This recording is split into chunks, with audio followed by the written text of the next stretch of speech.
Estas son las noticias de Venezuela. Tengo la primera página del diario El Nacional. 45 militares han muerto por COVID-19 desde que se decretó la emergencia. Nadie garantiza que permanecerán libres, dice el antetítulo. En una comunicación fechada el 27 de agosto, atribuida a un oficial retirado y dirigida al ministro de la Defensa del Régimen, general en jefe Vladimir Padrino López, se expresa la preocupación por el caso del coronel Pedro Ezequiel Romero Muñoz, quien falleció por complicaciones derivadas del coronavirus. Cito: elevo esta nota ante usted por el hecho cierto de la muerte de nuestro compañero de armas de la Reserva Activa, que pasa a sumar a la fecha el número 45 de homólogos fallecidos en el transcurso de la emergencia sanitaria. No aspiramos privilegios, solo la consideración de quien dedica su vida al servicio de la patria. Fin de la cita. Y hablando de COVID, leo que el virus está activo en el país frente a la posibilidad de que en Venezuela se ponga en marcha un método semipresencial para el retorno a clases. El director de emergencias en salud de la OPS, Ciro Ugarte, indicó que en el país hay una transmisión activa, por lo que recomendó implementar medidas específicas para evitar contagios. El régimen de Maduro reportó el martes 1.028 nuevos casos de COVID, para un total de 47.756.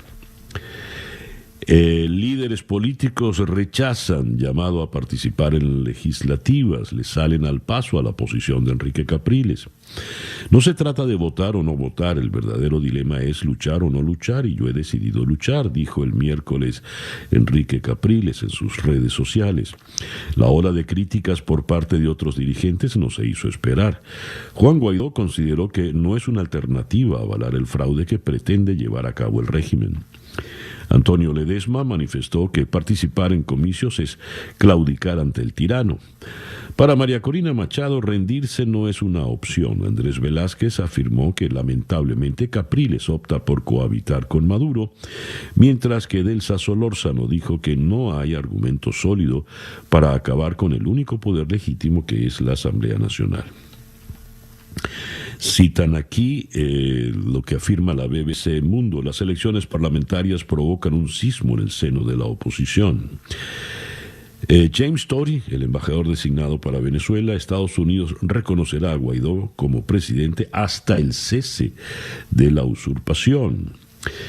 Y el candidato demócrata a la presidencia de Estados Unidos, Joe Biden, señaló que de llegar a la Casa Blanca otorgaría a los inmigrantes venezolanos el estatus de protección temporal o TPS y revertiría las políticas dañinas para los cubanos. Esto en la primera página del diario El Nacional. El Universal destaca como su noticia más importante precisamente lo relativo a Biden. Biden promete revertir las políticas fallidas de Trump para Venezuela.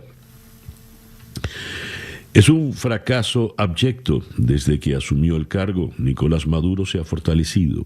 El pueblo de Venezuela está peor, vive en una de las peores crisis humanitarias del mundo. El país no está más cerca de unas elecciones libres. Eso dijo textualmente el candidato demócrata. Explica Biden que siguen ausentes condiciones mínimas para recibir una misión de observación electoral internacional creíble en las próximas elecciones parlamentarias, y destacó que dirigentes opositores siguen amenazados, acosados y acusados. Y incorporan a esta nota las palabras de Mike Pompeo: Estados Unidos no contribuirá a legitimar otro fraude electoral. Destacan mucho una opinión de Luis Vicente León, quien avala el llamado de Capriles a las parlamentarias. Luis Vicente León consideró válido el llamado de Enrique Capriles Radonsky a votar en las elecciones parlamentarias previstas para el 6 de diciembre. El presidente de Data Analysis observó, en cuanto al debate generado por la propuesta del exgobernador de Miranda, que nadie se puede sorprender por la fractura de la oposición, que sigue sin estrategia y reglas consensuadas a seguir a futuro inmediato. Dijo que la opción salió porque el plan de los últimos 20 meses no tuvo resultados. Puedes o no estar de acuerdo con Capriles, dice Luis Vicente León, pero quienes creen que la estrategia adoptada estos 20 meses no ha funcionado y rechazan jugar la ERE paralizada como respuesta, tienen el mismo derecho a intentar una acción de cambio. La ERE paralizada. La falta de unidad no es asunto de un solo lado, dijo Luis Vicente León. Y se destacan también declaraciones acá del cardenal Baltasar Porras, quien afirma la diversidad de opiniones no es delito. El cardenal no ocultó su alegría por el indulto presidencial decretado el 31 de agosto en beneficio de 110 personas, así como por la medida de excarcelación previa otorgada por el gobierno al diputado Juan Requesens. Dios quiera que podamos vernos libres de este tipo de presos que indudablemente tocan la fibra más cercana al corazón, puntualizó el cardenal, subrayando que la democracia es pluralidad y que la diversidad de opiniones jamás puede ser considerada un delito.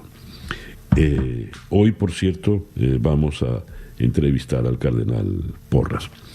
Ayer hubo una especie de rueda de prensa conjunta, una entrevista entre el Juan Guaidó y James Story, el presidente interino que reconoce el gobierno de Estados Unidos y el embajador de Estados Unidos en Venezuela, que por las circunstancias despacha desde Bogotá. La Deutsche Welle, la voz de Alemania, reseña el encuentro así. Palabras de Juan Guaidó. Puedo entender hoy que los venezolanos tengan algo de ansiedad, algo de frustración de alguna manera, porque han visto cómo algunos líderes, en el caso de María Corina y Enrique Capriles, han hablado con diferencias. Pero normalmente las diferencias, sobre todo en política, pueden ser más altisonantes que los acuerdos. Eso lo dijo acompañado de James Story. Dice Guaidó, hay un punto de acuerdo, hay que luchar por condiciones para una elección competitiva, y volvió a llamar a la unidad sin fisuras de la oposición al apuntar: los venezolanos no quieren ver a líderes políticos peleándose, sino peleando por ellos y por lograr la transición política. Valoró positivamente las liberaciones. Hay que darle la dimensión humana a esto. Son hombres y mujeres que han estado años tras las rejas. Es lamentable. Sin embargo, señaló que los indultos constituyen un reconocimiento de la dictadura de Maduro, de que en Venezuela hay presos políticos. Lo que nos corresponde es seguir luchando porque los liberen a todos. Agradecemos todas las gestiones, por cierto, que se hayan realizado a nivel de presión, a nivel de lo que haya sido, para poder liberar a alguien que nunca debió haber estado un segundo de su vida injustamente tras las rejas. Ahora, ¿por qué estaba James Story allí? Bueno, el anuncio fundamental era para... La razón fundamental era para anunciar que se había llegado a un acuerdo de cooperación con la DEA, el gobierno interino con el gobierno de Estados Unidos. Juan Guaidó anunció que el gobierno interino está trabajando en un acuerdo de cooperación con la DEA para aumentar los esfuerzos en la lucha contra el narcotráfico, y para ello estaba James Story para avalar. Pero Story opinó abiertamente sobre la situación política venezolana.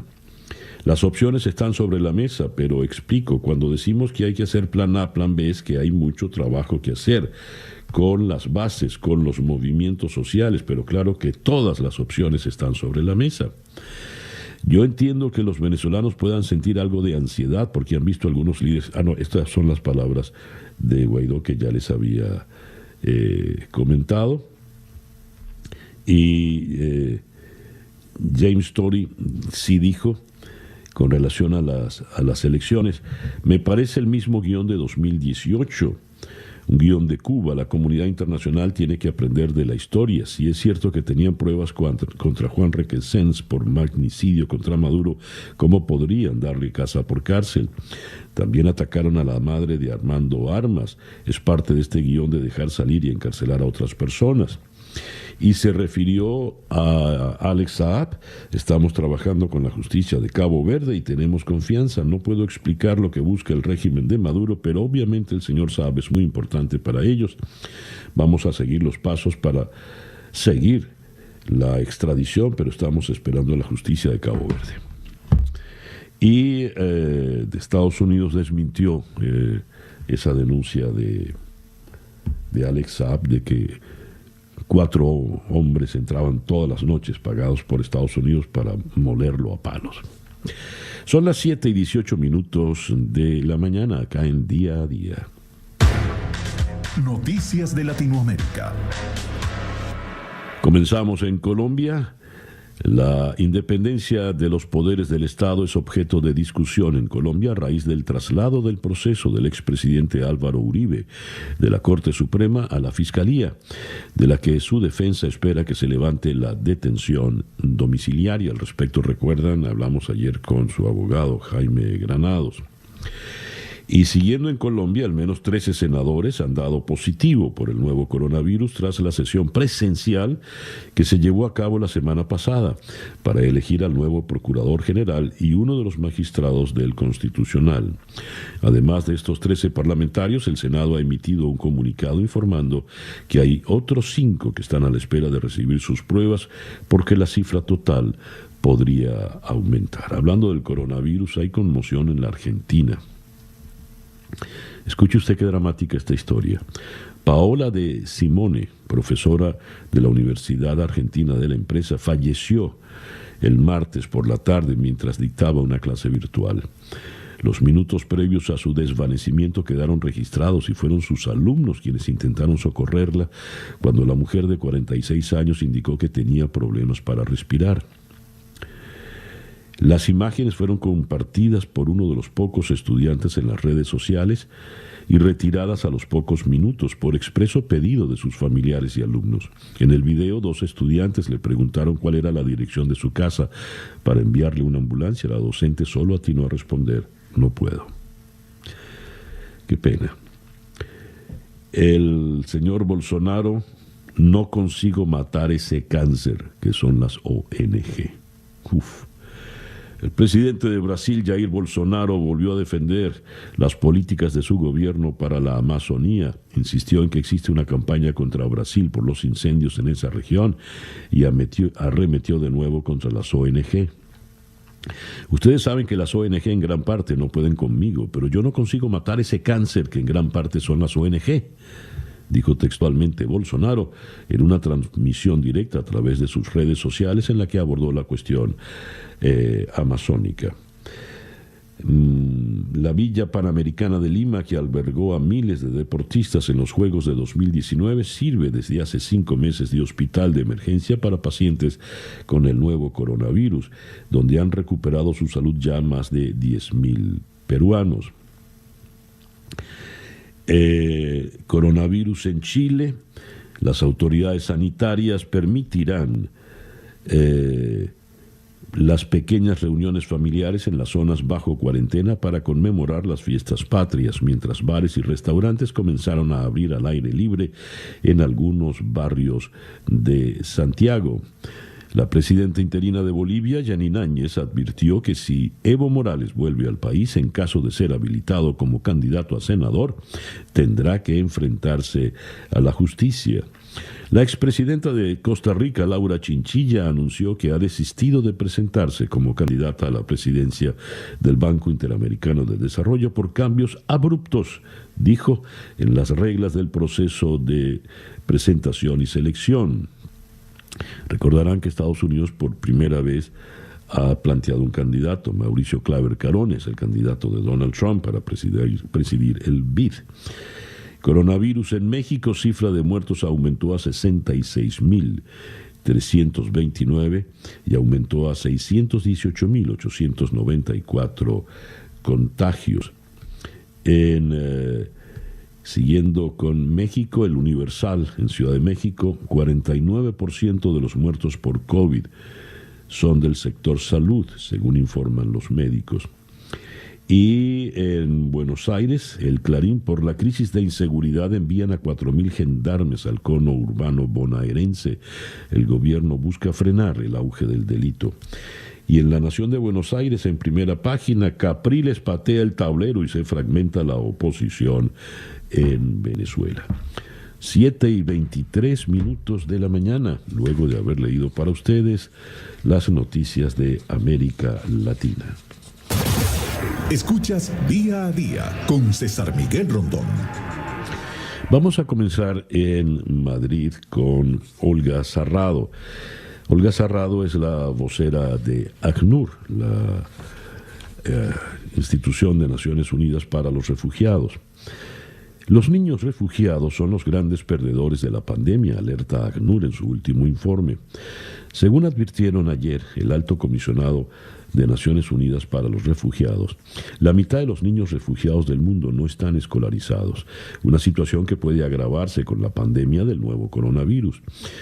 En su informe, ACNUR predijo que si no se adoptan inmediatamente medidas para contrarrestar los efectos catastróficos de la crisis del coronavirus en la educación de los refugiados, el potencial de millones de jóvenes que viven en comunidades vulnerables estará un poco más en peligro.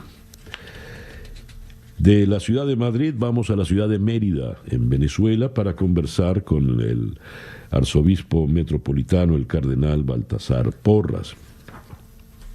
El cardenal ha declarado recientemente, hoy le cita el Universal de Caracas en primera página, y queremos oír su parecer sobre la situación política del país, las fracturas en la oposición, la liberación de más de 100 presos, y no le hemos hablado, porque quizá todo esto que está ocurriendo en la oposición comenzaría con aquel campanazo que dio la conferencia episcopal en su informe hace ya unas cuantas semanas. De la ciudad de Mérida, en Venezuela, vamos a la ciudad de León, en Guanajuato. Allí vamos a conversar con el periodista Alberto Martínez. La investigación de Ayotzinapa podría llegar a su final. El presidente Andrés Manuel López Obrador aseguró ayer que la investigación del caso Ayotzinapa, en el que desaparecieron 43 jóvenes hace ya casi 6 años, está en un momento crucial para avanzar. Esa herida terrible que dejó este incidente no se ha cerrado en México.